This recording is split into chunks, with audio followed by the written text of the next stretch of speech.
Well, good evening to you, ladies and gentlemen. This is Scott Manning coming to you from my home here in Columbus. I want to thank all my loyal viewers for tuning in out there in YouTube land tonight. I've got the news and the notes, and we're all set and ready to go. So I'm just going to go and just jump right into it. Josh Gordon will miss the entire 2014 season after the NFL upheld the Cleveland Browns star suspension for another violation of the league's substance abuse policy.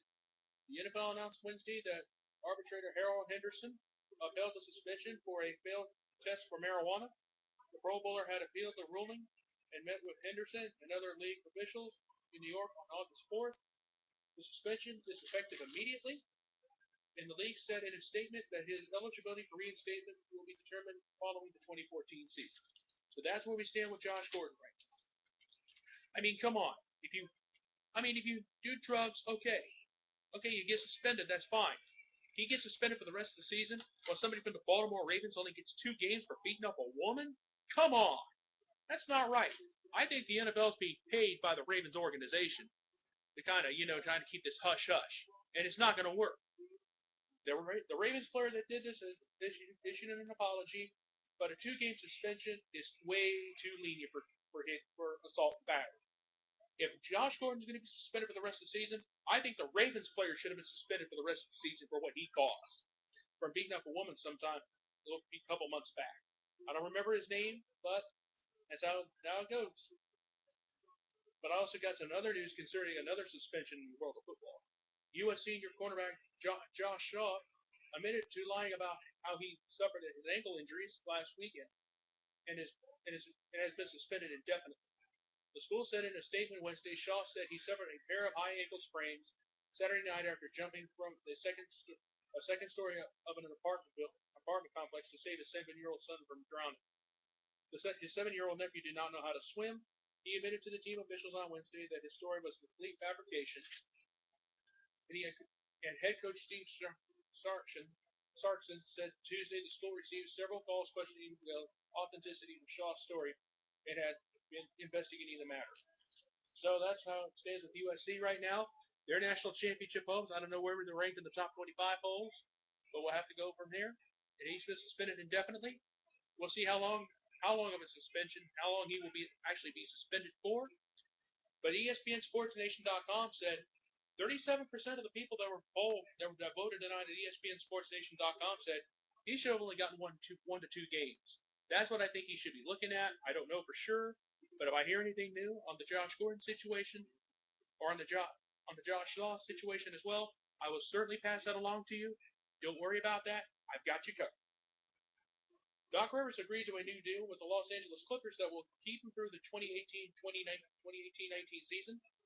The terms announced Wednesday, Rivers, who joined the team last year, will continue to serve as head coach and president of basketball operations during the duration of the Doc deal. Rivers' new deal will pay him in excess of $10 million annually, according to multiple sources. Rivers has 2 years remaining on his 3-year deal worth $21 million.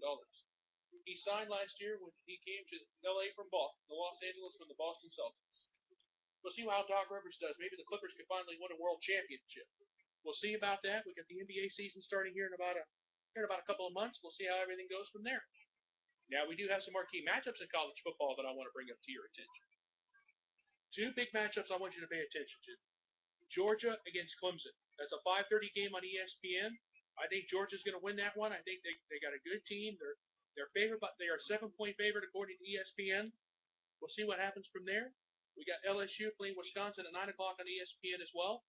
That is going to be a late night game. That game I think is going to be in Houston, Texas, at Reliance, somewhere in Houston. I'm not sure where it's going to be at. But we also got Texas A&M against South Carolina at 6 o'clock on the SEC network, or watch ESPN. Unfortunately, I don't have the SEC network here at home, so I'll probably be watching it on a Watch ESPN, or because I got a goal line from ESPN on Time Warner because that's my cable carrier. Also, too, Ohio State plays Navy at 12 noon on the CBS Sports Network. Keep that in mind. The Ohio State game will not be on regular TV. If you want to see the game, it's going to be CBS Sports Network. If you're watching in Columbus, do not turn to Channel 10. If you're watching in Cleveland, do not turn to Channel 19 because you will not find the Buckeyes there. Okay? I'm putting that out now for all my little viewers out there. So if you have any questions about that, get back with me. I'll answer them as much as I can. But the game is going to be on the CBS Sports Network. Keep that in mind. So if you want to watch the Ohio State game and you don't have it, go to a friend's house, go to the bar, get stupid drunk, and have fun with it. That's all I got, and I'm going to move on from here. I got some baseball scores here for you tonight as well. Pittsburgh beat St. Louis 3-1. Texas beat Seattle 12-4. Toronto beat Boston 5-2. Tampa Bay beat Baltimore 3-1. Atlanta beat the Mets 3-2 tonight. The Reds were winners over the Cubs tonight 7-5. The Yankees beat the Dodgers 8-4. The Royals beat the Twins 6-1. The Phillies beat the Nationals 8-4. Oakland came back to beat Houston tonight 5-4 in the ninth inning. The White Sox beat the Indians 3-2.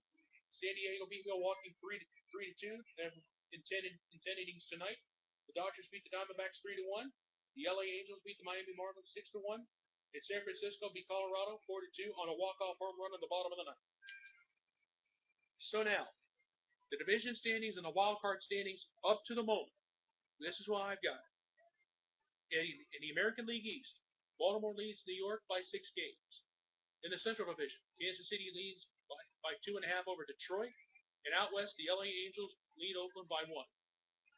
In the wild card standings in the American League, Oakland and Seattle still have the 2 wild card spots. Detroit's still a half game back despite losing tonight 8-4 to the Yankees tonight, and the Yankees are still 2.5 games out, so they are in striking distance. It's not over yet. We got a little ways to go.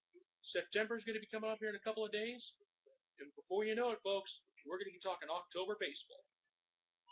In the National League right now, in the division standing, in the National League East, Washington leads Atlanta by 6.5. In the Central, Milwaukee leads by St. Louis by 1.5 games. And out west, the Dodgers lead the Giants by 5.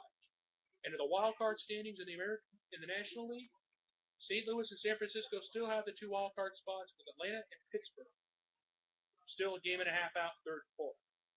So, folks, buckle your seatbelts because it's going to get crazy.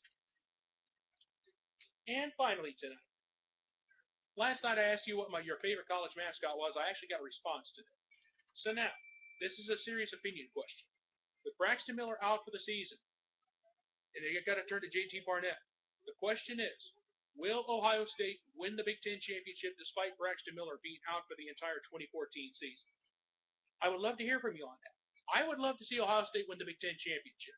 Their shot at the national title, in my opinion, is gone. We don't have a chance to win the national title now. I still think we can win the Big Ten championship despite not having Braxton Miller. So, JT Barnett is going to be the new starter. He's a freshman quarterback. Urban Meyer's putting his faith in him. I would love to see Ohio State win the Big Ten championship. Do I think it's going to happen? I would love to see it. But I'm going to repeat the question for you one more time. And I would love to hear from you on this. The question is, will Ohio State win the Big Ten championship despite Braxton Miller being out for the entire 2014 season? I would love to hear from you on that. So drop me a line. I'm on YouTube, I'm on Twitter, I'm on Facebook, I'm on Google+. So I'd love to hear from you on that. But also just a reminder, if you want to watch the Ohio State game on Saturday, do not turn to Channel 10 or Channel 19 if you're Channel 10 if you're watching in Columbus, or do not turn to Channel 19 if you're watching me out of Cleveland.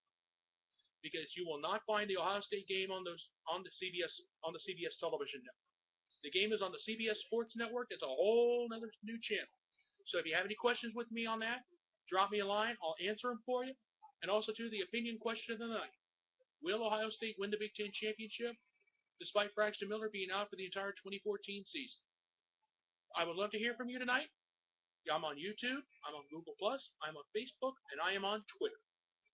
So I'm going to go ahead and sign off for the night, and I want to thank all my loyal viewers out there in YouTube land for tuning in this evening, and I want to thank everybody for tuning in. So until next time, this is Scott Manning saying good night, good luck, and thank you. And I thank you